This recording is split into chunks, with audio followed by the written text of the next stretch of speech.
Bonjour à toutes et à tous et bienvenue sur ma chaîne Arwa. Aujourd'hui, comme vous pouvez le constater, on va faire des sandwichs toastés. Donc des sandwichs aux œufs, c'est façon coréenne, c'est le fameux one pan egg. Donc je vous donne la liste des ingrédients et on va procéder à la réalisation de la recette.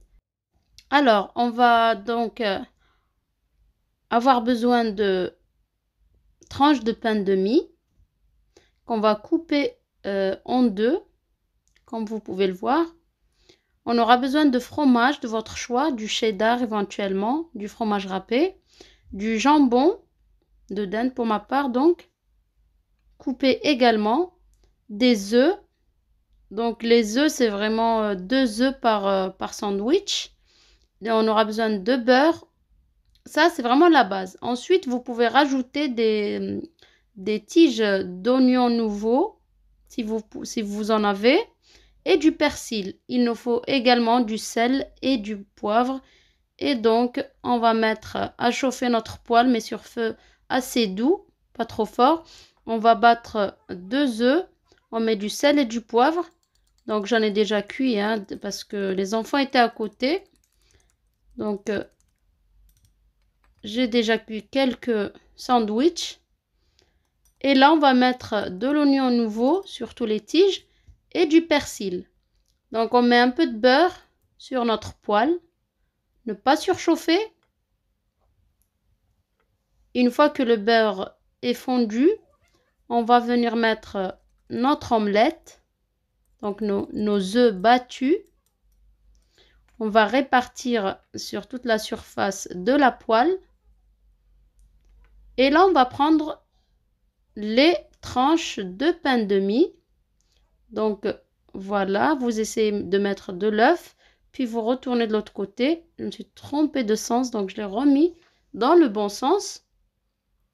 Vous allez laisser cuire tranquillement. Il ne faut pas retourner encore liquide votre omelette. Vous allez attendre qu'elle tienne bien. Sinon, vous allez avoir quelque chose de médiocre en présentation. Donc, une fois que ça a un peu séché, que ça a bien séché pratiquement, on va retourner notre omelette. Une fois retourné, franchement, je trouve ça très ingénieux de la part des Coréens. Eh bien, on va rabattre nos œufs, notre omelette, pour donner la forme, pour épouser la forme du pain, des tranches de pain. Ça se rabat très simplement, très facilement. Vous appuyez légèrement et là, vous allez venir mettre votre garniture. Vraiment, c'est très rapide et ça fait vraiment très bon repas accompagné d'une soupe ou d'un velouté, par exemple. Là, je mets mes tranches de jambon, du cheddar et du fromage râpé. Je rabats donc un côté sur l'autre. J'appuie, j'attends un petit peu histoire de voir si le fromage est bien fondu. Et puis, je vais servir ça.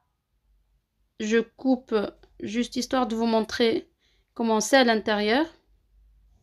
Ça se tient vraiment bien, il n'y a rien qui déborde. Enfin, ça déborde comme ça, c'est joli, hein, mais c'est pour manger, ça se tient vraiment bien. On peut le manger à la main carrément. Pas besoin de couvert. Et là, je vais répéter l'opération en mode très accéléré parce que je pense que vous avez bien compris le procédé. Donc, 2 œufs battus, du sel, du poivre, du persil éventuellement et des tiges d'oignons nouveaux. Sinon, une omelette toute simple. Un peu de beurre sur votre poêle. Vous versez, vous mettez vos tranches que vous retournez dans l'œuf. Puis vous laissez cuire. Ensuite, vous allez retourner votre omelette pour que les 2 tranches puissent prendre une belle coloration, une tranche de pain de mie. Vous rabattez les côtés, l'œuf sur les côtés, vous garnissez et puis rabattre une deuxième fois. J'espère que la recette vous a plu. Vraiment, essayez-la. C'est juste excellent. Comme je vous disais, vous accompagnez ça d'un velouté. Moi, j'ai accompagné avec un velouté de de fenouil. D'ailleurs, j'ai posté la recette aussi. N'hésitez pas à aller le voir. Donc, like un maximum, partagez, laissez-moi vos commentaires. Je vous dis à très bientôt pour une nouvelle recette.